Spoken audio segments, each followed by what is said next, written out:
Now, I have another speaker, a special guest tonight. He's been with us this evening. Matter of fact, he's been with us in our campaign for quite a few years. And you may have met him because he's been around here this evening. But I'd like him to come out and say a few words. He's been serving in the military for 10 years, and he's been overseas a lot. A lot of it was in Iraq and Afghanistan.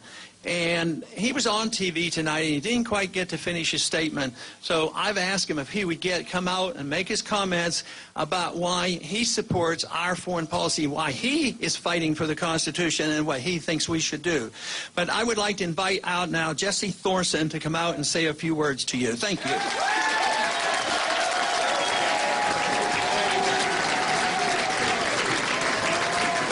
How about Ron Paul?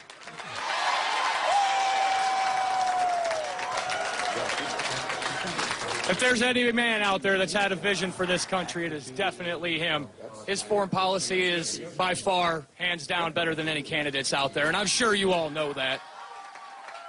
We don't need to be picking fights overseas, and I think everybody else knows that too. I'm flabbergasted right now. This is an incredible moment for me. I can't believe it. It's like meeting a rock star.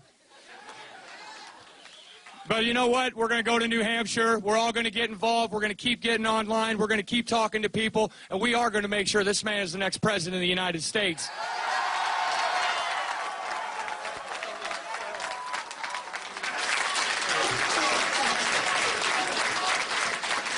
Thank you very much. That is a powerful message. And once again, we all know where the active military people send their money when they're campaigning. They send it to our campaign for liberty, our campaign for the Constitution, our campaign for liberty of government, our campaign for personal liberty and privacy, and a wise foreign policy.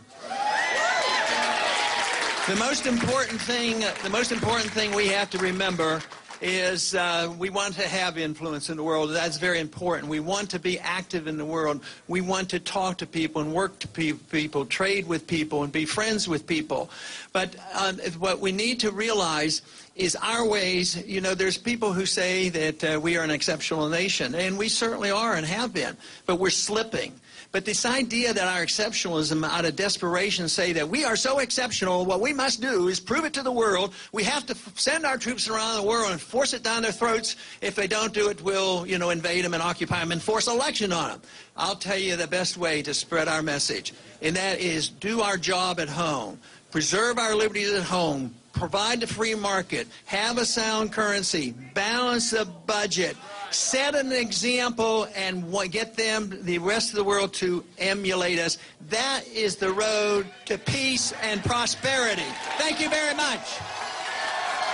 Thank you. All right, so Ron Paul, you hear him speaking to his supporters there in Iowa. He has come in third, but not very far behind the top two, Rick Santorum and Mitt Romney.